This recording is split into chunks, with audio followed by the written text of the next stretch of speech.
4. Pendirian negara Islam. Terbunuhnya Ali di tangan Khawarij dan naiknya Muawiyah menjadi khalifah menandai akhir era yang biasa disebut Khulafaur Rasyidin.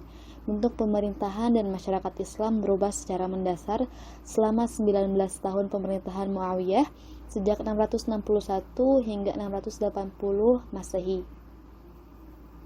Berkuasa saat perpecahan dan kekacauan menguasai Mesir sampai Iran, keahlian dan kompetensi politik Muawiyah membantu mencegah dunia Islam jatuh ke dalam anarkisme total, yang karenanya mungkin tak bisa bangkit lagi. Tetapi pada saat yang sama, beberapa kebijakan dan tindakannya cukup kontroversial sehingga menjadi dasar perpecahan terbesar dalam dunia Islam sekarang. Kekuasaannya menandai awal kekhalifahan Umayyah, ketika suksesi khalifah diputuskan berdasarkan keturunan dan tetap berada dalam keluarga Umayyah sampai 750 Masehi. Kemudian digantikan oleh keluarga tua di Mekah yang lain, yaitu Abbasiyah.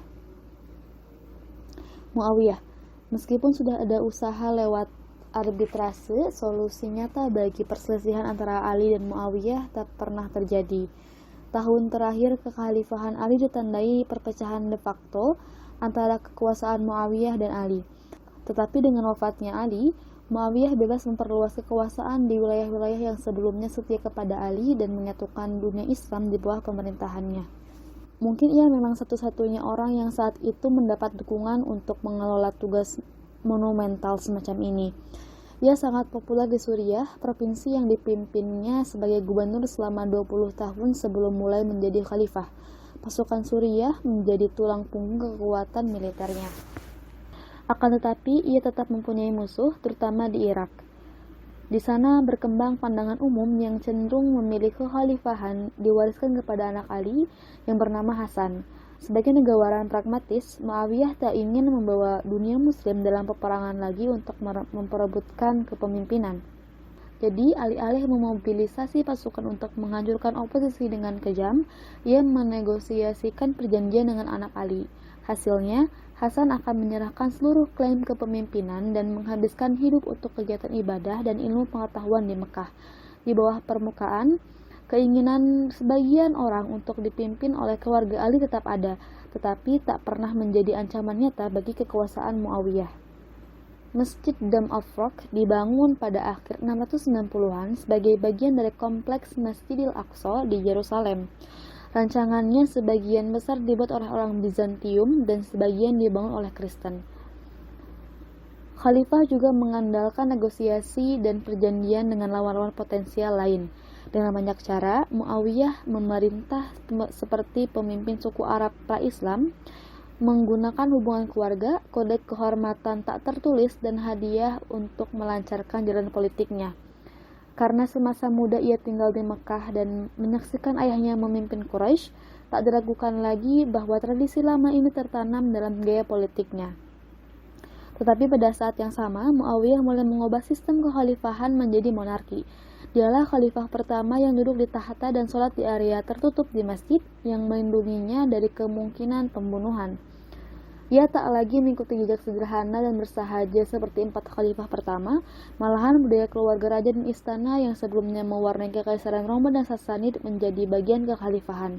Untuk kali pertama setelah Nabi wafat, khalifah sekedar menjadi yang pertama di antara yang setara, dan banyak kisah bertahan tentang asketisme 4 pemimpin awal seperti Umar yang tak dikenal orang biasa dan menolak pengeluaran khusus.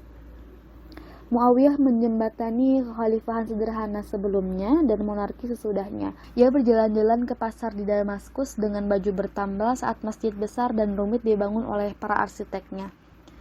Sebagai upaya untuk mengurangi tekanan perpecahan politik di antara muslim, Muawiyah memilih fokus untuk memperluas batas-batas kekhalifahan ini.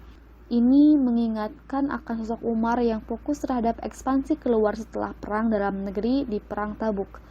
Muawiyah mengirimkan pasukan untuk meneruskan perang melawan Kekaisaran Bizantium di darat dan laut. Pulau penting seperti Rhodes dan Kreta di Laut Aegea diduduki oleh angkatan laut yang dikirim Utsman. Didukung kemenangan ini, untuk kali pertama pasukan muslim mampu mengepung Konstantinopel, ibu kota Bizantium. Kota legendaris ini dipandang penting sejak hari-hari awal Islam, saat Nabi menjanjikan bahwa akhirnya pasukan Muslim akan menaklukkan kota yang jauh dan seolah tak tertembus. Salah satu sahabat Nabi yang gugur adalah Abu Ayyub al-Ansari yang sudah tua. Dia terkenal karena memberikan tempat menginap saat Nabi memasuki Madinah. Ia dikuburkan di dekat dinding Konstantinopel saat hampir 800 tahun kemudian akan menjadi legenda penuh mitos bagi pasukan Ottoman yang akhirnya mampu menguasai tembok Konstantinopel.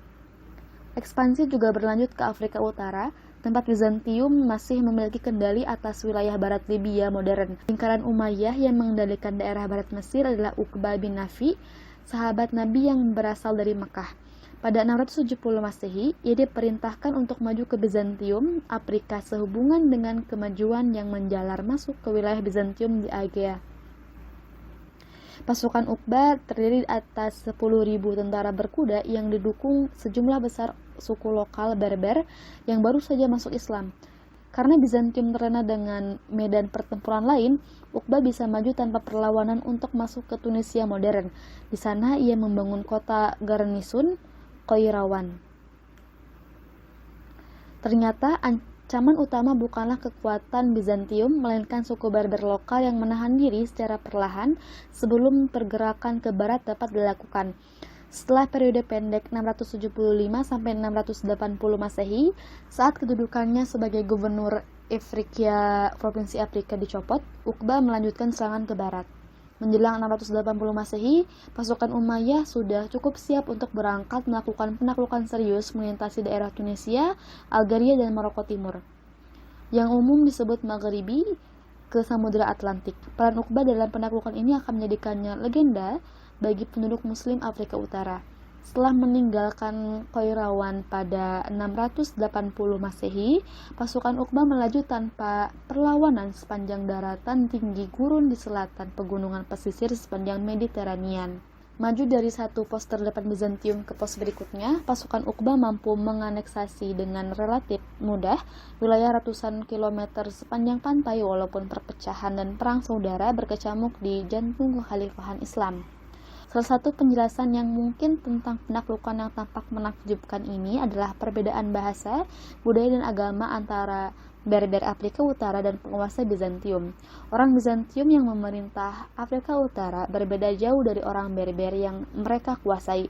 Suku Berber adalah manusia gurun, lebih dekat dengan orang Arab yang tiba pada 600-an daripada ada orang Latin dan Yunani kota yang telah berabad-abad memerintah wilayah tersebut. Bahasa mereka tak punya kesamaan dengan bahasa Yunani yang digunakan dalam pemerintahan. Hanya sedikit orang Berber yang mengubah cara hidupnya dan mempelajari bahasa gubernur mereka. Kurangnya ciri budaya yang sama menjadikan perbedaan sosial yang ajak di antara keduanya. Asimilasi penuh orang Berber ke dalam masyarakat Roman atau Bizantium sangat langka. Akan tetapi, sepertinya agama menjadi faktor yang lebih besar yang membuat orang Berber mendukung pasukan Muslim Arab. Sejarah awal Islam mencatat bahwa seluruh suku Berber masuk Islam segera setelah kedatangannya. Tentu ada perbedaan antara orang Afrika Utara dan orang Bizantium dalam isu Kristiani, terutama soal bentuk ketuhanan kemanusiaan. Gerakan Kristen separatis seperti Arianisme dan Donatisme secara terbuka memperdebatkan ortodoksi resmi yang diperkenalkan orang Bizantium dan mungkin telah menyebabkan orang Afrika Utara cenderung lebih dekat dengan Islam. Tetapi, walau tak segera masuk Islam, seperti diklaim penulis sejarah terdahulu, suku Berber pasti punya alasan praktis untuk bangkit melawan Bizantium bersamaan dengan kedatangan pasukan Muslim. Hal ini memungkinkan pasukan Uqbah untuk terus mendapatkan momentum seperti yang terjadi pada sepanjang awal 680-an, sehingga mampu memasuki Maroko modern dan pantai Atlantik. Kata-kata legendaris yang terucap saat dia mengendarai kudanya memecah ombak samudera menunjukkan sifat religius yang mendalam pada penaklukannya. Ya Allah, jika laut ini tidak menahanku, aku akan melintasi daratan seperti Alexander Agung, mempertahankan agamamu dan memerangi orang kafir. Benar atau tidaknya ia mengucapkan kata-kata itu tak sepenting gambaran heroik yang muncul dalam pikiran berbagai generasi pemimpin militer yang akan membangkitkan Islam Maghribi. Konflik sukses. Meskipun berhasil menyatukan dunia Islam setelah kekacauan pada masa Khalifah Ali, ada suatu keputusan Muawiyah yang menjadikannya sebagai karakter kontroversial dan mengubah bentuk pemerintahan Islam selama 1300 tahun berikutnya. Ia menunjuk Yazid, anaknya, sebagai penerus tepat sebelum wafat dan menuntut sumpah setia dari orang-orang terkemuka di Damaskus. Ahli sejarah Islam sepanjang waktu berspekulasi mereka-reka alasan Muawiyah melakukan itu, terutama mempertimbangkan oposisi terhadap Yazid. Tetapi mengingat konteks historis pada masa Muawiyah, kita mudah memahami mengapa terjadi perubahan ke sistem keturunan. Masa Muawiyah menjadi khalifah menunjukkan penekanannya pada kesatuan dan keharmonisan politik. Setelah pergolakan politik pada masa kekhalifahan Ali, tantangan utama Muawiyah menjaga dunia Islam berpadu di bawah satu pemerintah. Walaupun ia sukses besar, tak ada jaminan seluruh khalifah berikutnya mampu memanfaatkan ancaman luar atau manuver politik untuk meminimalkan perpecahan internal. Dengan demikian, Muawiyah merasa bahwa satu-satunya cara untuk melindungi persatuan dan keharmonisan sosial adalah dengan memotong kemungkinan perang suksesi dan menjadikan kekhalifahan berdasar keturunan. Akan tetapi, seperti yang telah terjadi, pemilihan Yazid bukannya tanpa kontroversi. Tak seperti ayahnya, Yazid belum pernah mengenal langsung Nabi dan tak memiliki aura yang terlihat pada para sahabat. Selain itu, ada rumor yang beredar di kota suci Makkah dan Madinah tentang kehidupan Yazid yang penuh dosa. Alkohol, gadis penyanyi, dan kemewahan berlebihan mengiringi kehidupan Yazid, jauh dari gaya hidup beriman dan sederhana seperti yang didakwahkan Nabi. Benar atau tidak, tuduhan ini cukup bagi sebagian orang untuk memberontak, seperti Abdullah bin al-Zubair, anak Zubair yang menentang Ali. Permasalahan bertambah pelik karena sebagian orang di Irak ingin menyaksikan keturunan Ali mendapatkan gelar khalifah di dunia Islam. Hasan, anak tertua Ali, sudah wafat di Makkah pada masa pemerintahan Muawiyah, maka dukungan pun jatuh ke tangan Husain, adiknya.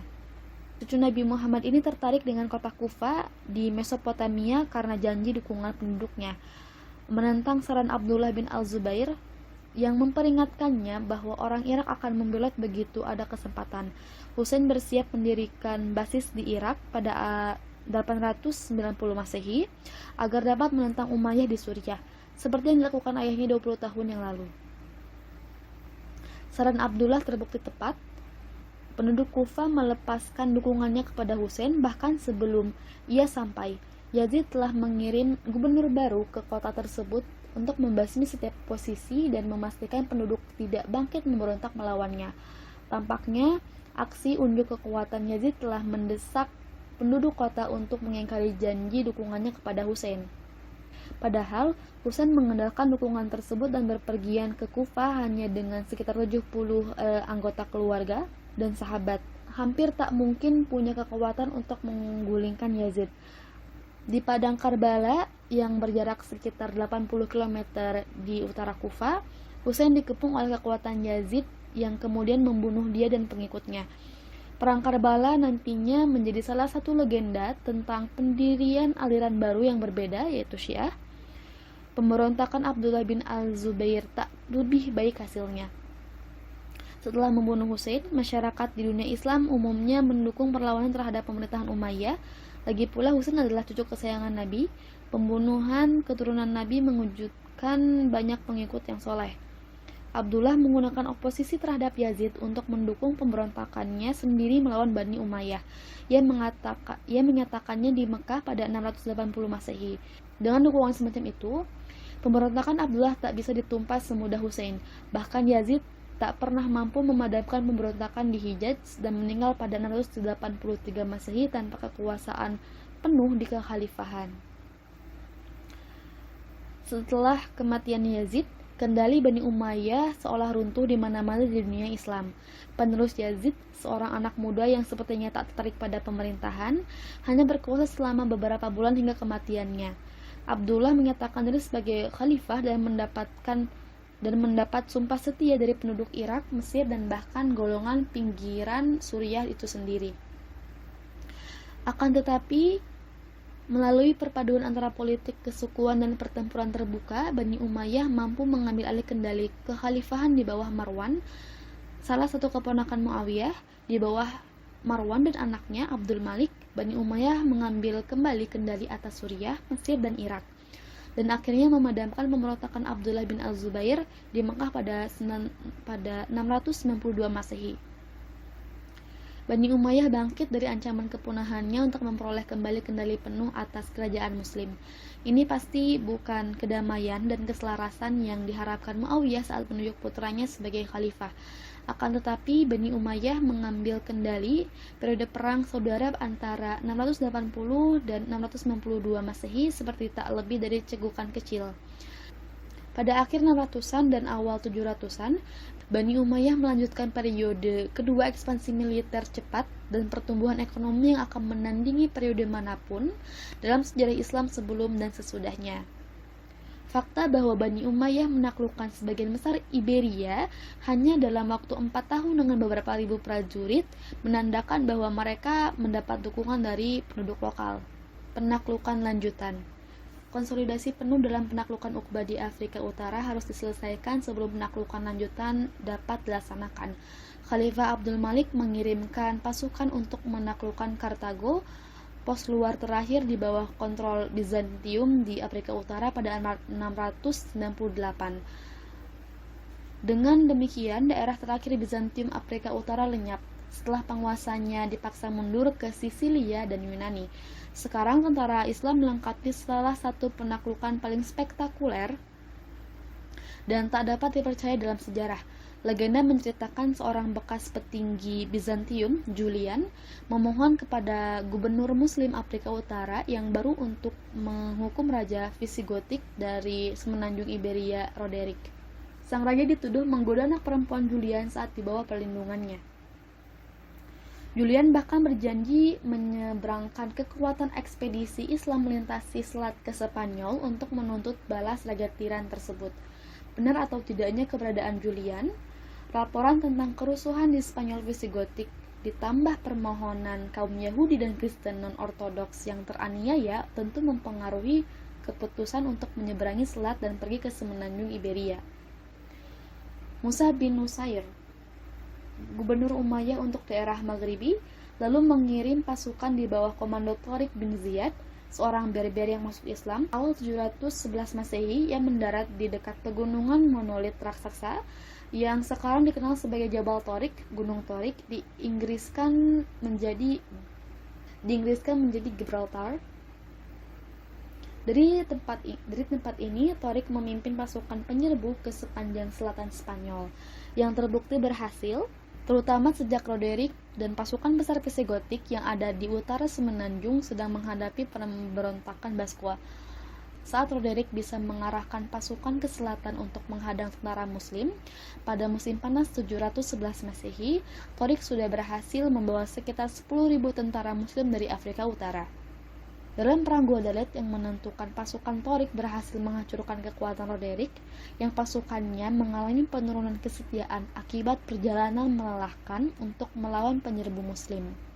Roderick sendiri terbunuh dalam pertempuran dan kelemahan mendasar kerajaan Visigotik langsung kentara. Kendali pusat runtuh di seluruh semenanjung. Tariq terus bergerak untuk menguasai ibu kota tua Toledo lewat pertempuran selama beberapa bulan, dan tak lama sesudahnya kota-kota pun mulai berjatuhan ke tangan Muslim. Atasan Tariq, Musa, juga menyeberang ke Spanyol untuk membantu penaklukan yang sedang berlangsung. Tariq adalah penakluk dan Musa adalah konsolidator. Saat kekuatan ekspedisi pimpinan Tariq menguasai kota-kota jauh ke utara hingga lembah Ebro, pasukan Musa yang lebih besar melanjutkannya untuk menerapkan hukum Islam penuh di wilayah taklukan dan membentuk pemerintahan sipil. Sejak 711 hingga 715 Masehi, Tariq dan Musa mampu menjadikan sebagian besar wilayah semenanjung di bawah kendali Umayyah. Menaklukkan wilayah seluas itu yang seolah mustahil melibatkan pasukan dalam jumlah relatif kecil, tak lebih dari 10-20 ribu tentara.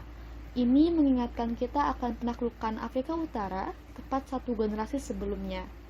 Banyak pemeluk Islam baru di India merupakan penganut agama Buddha dan anggota kasta rendah yang tertarik dengan sifat kesetaraan di dalam Islam. Penyerbuan lebih lanjut ke selatan, masuk ke Galia, awalnya terbukti sukses seperti penaklukan Spanyol. Pasukan Muslim berhasil maju sampai bagian selatan Prancis modern, menerapkan aturan Islam di Aquitaine dan Septimania pada 720 Masehi. Puncak invasi Islam ke Galia terjadi pada 732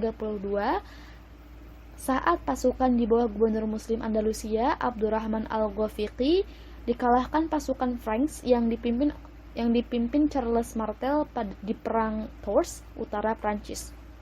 Arti penting pertempuran ini menjadi bahan perdebatan para ahli sejarah.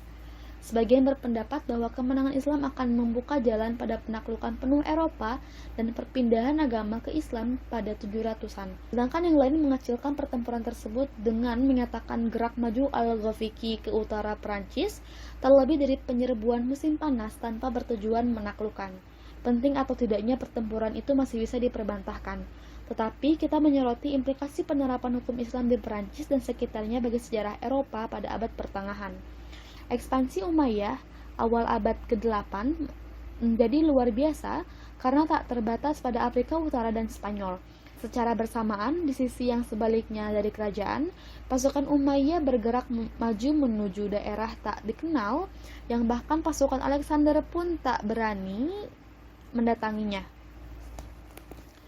Pendorongnya adalah kapal dagang Muslim yang kembali dari Ceylon, Sri Lanka sekarang. Usai diserang bajak laut yang bermarkas di pojok barat laut India, Sindh. Saat pemimpin kerajaan Sindh, Raja Dahir, menolak mengembalikan tawanan Muslim yang ditangkap dari kapal, pasukan Umayyah kembali ditugaskan untuk memperluas batas-batas kerajaan.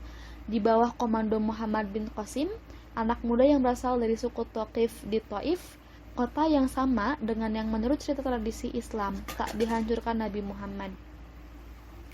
Walau masih remaja, Ibnu Qasim terbukti mampu menjadi pemimpin di bawah pengawasan Hajjaj bin Yusuf, gubernur Irak.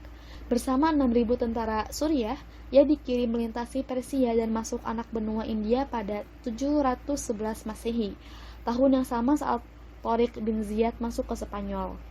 Setelah mereka mencapai sungai Indus, beberapa komunitas kecil menyerah karena dijanjikan kebebasan beragama.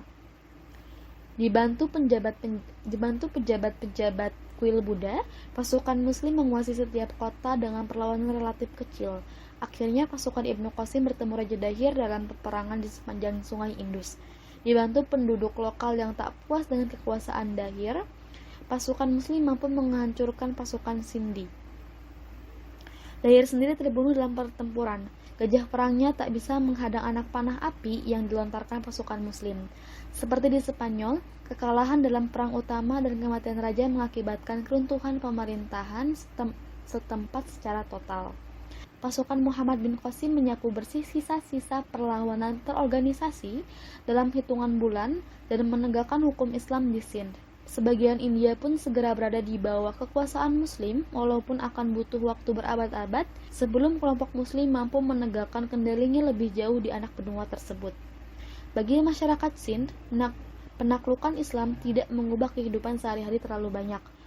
Berdasarkan nasihat atasannya di Irak, Ibnu Qasim memberikan kebebasan beragama bagi umat Buddha dan Hindu, seperti yang diberikan kepada umat Kristen dan Yahudi di tempat lain dalam dunia Islam.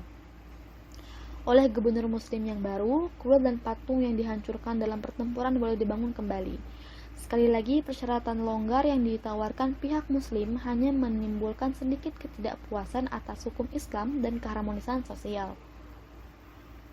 Pada pertengahan 700-an, Kekhalifahan Umayyah membentang dari Spanyol sampai India dan menjadi kerajaan terbesar di dunia hanya dalam waktu 100 tahun setelah gerakan Islam dimulai di pegunungan di Mekah.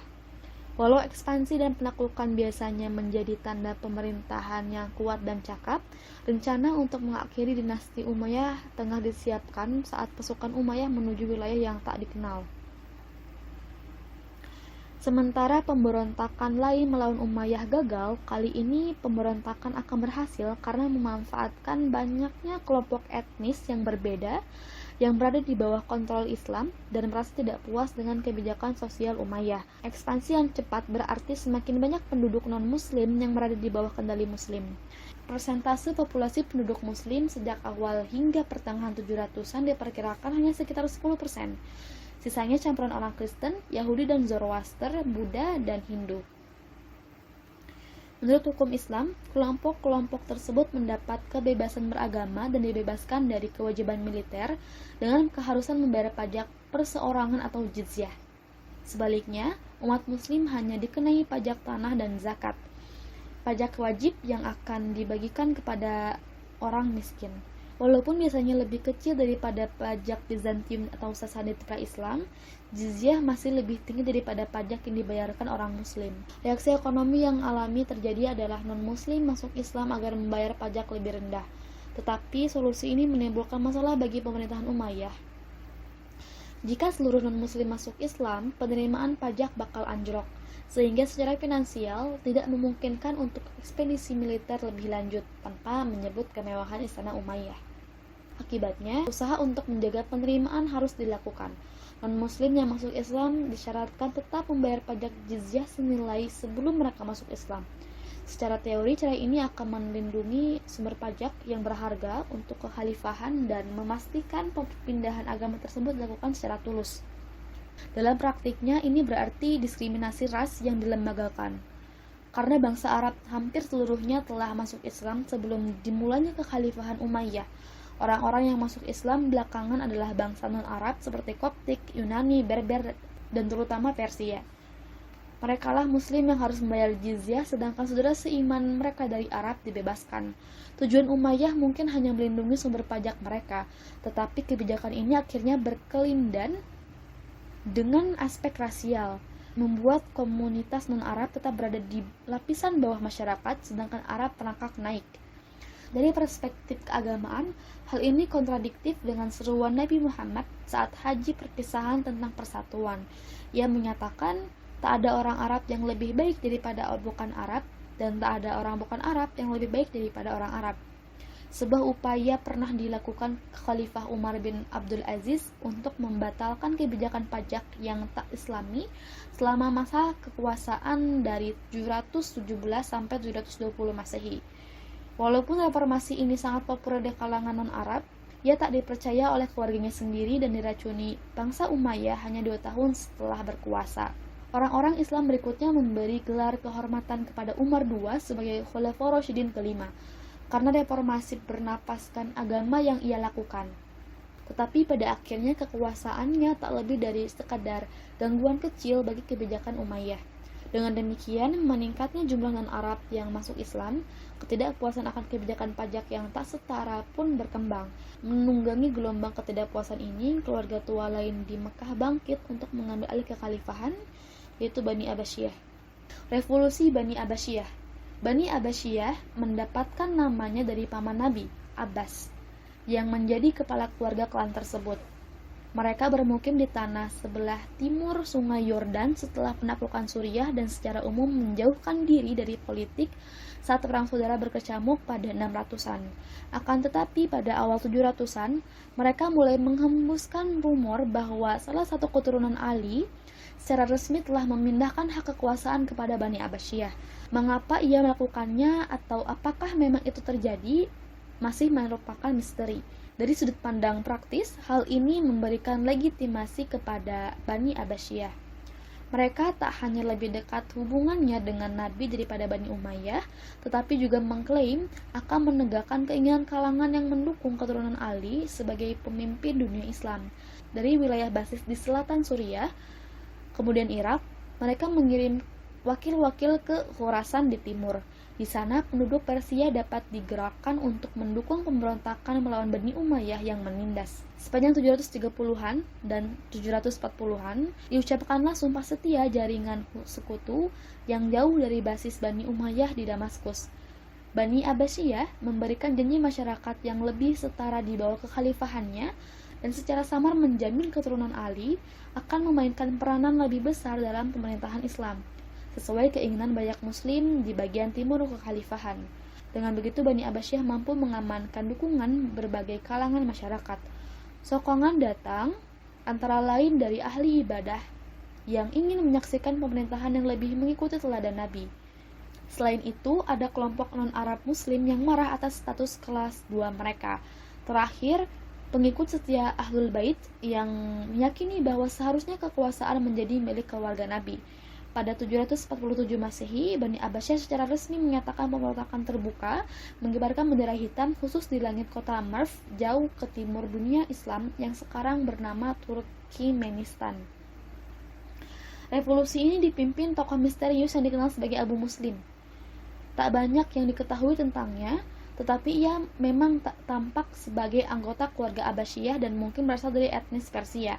Di bawah kepemimpinannya di bidang politik dan militer yang brilian, revolusi Abbasiyah dengan cepat bisa mengambil kendali Khorasan yang segera menjadi basis pergerakan. Abu Muslim mengirim pasukan ke arah barat, masuk ke jantung Persia. Di sana, penduduk lokal Muslim bangkit melawan Umayyah dan bergabung dengan semangat revolusioner. Situasi yang awalnya terlihat sebagai ungkapan ketidakpuasan yang tak berbahaya di Merv, kini mengancam eksistensi dinasti Umayyah, terutama saat pasukan Abbasiyah keluar dari Persia dan masuk ke dunia Arab. Kufa, yang pernah menjadi pusat sentimen anti-Umayyah, mulai bangkit lagi melawan gubernur Umayyah dan mengusirnya saat bendera hitam Abbasiyah tampak di horizon timur. Begitu Kufa dibebaskan, pengambilan sumpah setia formal dapat dilakukan kepada calon khalifah dari Abbasiyah, Abdul al-Abbas. Revolusi ini punya tujuan jelas, dukungan luas dari seluruh Persia, kemudian seorang pemimpin untuk menyatukan semuanya. Di setiap tempat, Umayyah berada dalam posisi bertahan saat semakin banyak orang berkumpul mendukung Abbasiyah. Sementara itu, upaya membangkitkan pendukung Umayyah ternyata bukan perkara mudah. Sudah beberapa dekade berlalu sejak ancaman nyata terhadap posisi Umayyah mulai muncul, tetapi pejabat pasukan Suriah hanya berdiam diri dan dengan keliru menganggap kekuatan revolusi itu perlahan-lahan akan surut. Saat Khalifah Marwan II berhasil mengumpulkan kekuatan Umayyah, Abbasiyah telah mengambil kendali atas sebagian besar Irak. Pada awal 750 Masehi, dalam perang Zat di Mesopotamia Tengah, kekuatan Abbasiyah berhasil memukul mundur pasukan Umayyah. Perlawanan terorganisasi terhadap Abbasiyah secara efektif berakhir setelah perang tersebut. Seiring runtuhnya kendali Umayyah di seluruh dunia Islam, kini tak ada penghalang antara Abbasiyah dan ibu kota Umayyah, Damaskus. Satu demi satu kota-kota menyerah dan menerima kedaulatan Abbasiyah. Satu demi satu anggota keluarga Umayyah diburu dan dihukum mati. Marwan sendiri tertangkap di Mesir, tempat ia gagal mengumpulkan pasukan yang akan memukul mundur Abbasiyah dan mengembalikan kendali Umayyah. Hanya satu anggota Umayyah yang berhasil lolos dari revolusi, Abdurrahman yang masih remaja, anggota keluarga Umayyah yang relatif tak dikenal, mampu lolos dan menyamar ke Afrika Utara. Ia dikejar-kejar pasukan Abbasiyah dari Palestina ke Mesir sampai Maghribi dan hanya dikawani oleh budak yang pernah bekerja untuk keluarganya. Perjalanan legendarisnya membawa ia kembali ke Andalusia. Di sana ia mendirikan Emirat Umayyah, jauh dari jangkauan Abbasiyah, yang akan bertahan hampir selama 300 tahun. Lanjut, Kekhalifahan Abbasiyah. Revolusi Abbasiyah pada pertengahan 700-an menobatkan dinasti kedua untuk mengendalikan kekhalifahan. Pemberontakan tersebut didasari gagasan untuk membangun pemerintahan yang lebih sejalan dengan teladan Nabi, menyediakan tempat yang lebih pantas bagi non-Arab dalam masyarakat, dan memberikan sejumlah peran kepemimpinan bagi keturunan Ali. Janji-janji besar dan idealistis tersebut memang perlu untuk menggalang dukungan beragam grup yang membuat revolusi ini berhasil. Tetapi begitu Abbasiyah berkuasa, realitas kekhalifahan mereka tak seperti yang diharapkan. Revolusi ini tak serta-merta membuat dunia Islam kembali ke era Khulafaur Rasyidin, ketika kesolehanlah bukan politik yang mendikte keputusan khalifah. Sebaliknya, Khalifah Abbasiyah meneruskan tradisi otoritarian yang sama dengan yang mereka cela dari Umayyah. Khalifah tetap menjaga gelar keturunan milik keluarga Quraisy, dan mereka yang mendukung keluarga Ali sebagai khalifah ditinggalkan begitu saja tanpa dipenuhi janjinya. Khalifah Abbasiyah Harun ar-Rasyid terkenal karena kekayaannya yang sangat banyak dan hubungan diplomatik dengan negara-negara jauh. Pada 802, ia mengirim duta besar ke Charlemagne di Prancis dengan menyertakan seekor gajah dan jam air. Satu hal yang benar-benar dimajukan Bani Abbasiyah adalah peranan Arab dalam masyarakat. Walaupun jabatan khalifah tetap dipegang orang Arab, bagian administrasi semakin banyak diisi orang Persia. Dalam ratusan tahun sebelum Islam, orang Persia telah mengembangkan sistem birokrasi yang kompleks tetapi efisien. Sekarang orang Arab tak lagi mengalami diskriminasi, maka pengalaman mereka dapat dimanfaatkan dalam pemerintahan kerajaan. Kesadaran akan manfaat besar orang-orang Persia menyebabkan Abbasiyah memindahkan ibu kota lebih dekat ke pusat Persia. Pada 765, Khalifah kedua Al-Mansur membangun ibu kota baru di tanah subur antara sungai Tigris dan Yufrat dengan ibu kota Persia lama, Ctesiphon. Dalam waktu 20 tahun, Baghdad menjadi kota terbesar di dunia dengan penduduk lebih dari 1 juta jiwa. Pusat kerajaan Islam akan menjadi kota metropolitan, tempat pemerintah, ilmu pengetahuan, dan seni saling beririsan. Pemahaman yang tepat tentang pencapaian masa Abbasiyah tak akan muncul dalam bentuk eksplorasi militer dan penaklukan tempat-tempat jauh seperti halnya Umayyah. Bahkan ekspansi keluar sesungguhnya berhenti saat Abbasiyah berkuasa. Serangan musiman melintasi perbatasan Bizantium tetap berlanjut, tetapi persiapannya tidak matang. Di barat, perang Tours pada 732 Masehi dalam masa Umayyah menyebabkan berhentinya ekspansi Muslim ke Eropa dan konsolidasi kekuatan di Andalusia menjadi fokus utama pengungsi Umayyah yang mengontrolnya. Di timur hanya ada sedikit tambahan keuntungan yang dihasilkan dalam serangan ke Asia Tengah. Orang-orang Turk yang menyebar ke daratan Asia Tengah tak menyongsong peradaban Islam lewat penaklukan, tetapi melalui migrasi ke jantung dunia Islam pada 800-an dan 900-an. Era penaklukan militer Muslim telah berhenti selamanya, tetapi era penaklukan intelektual Muslim siap dimulai.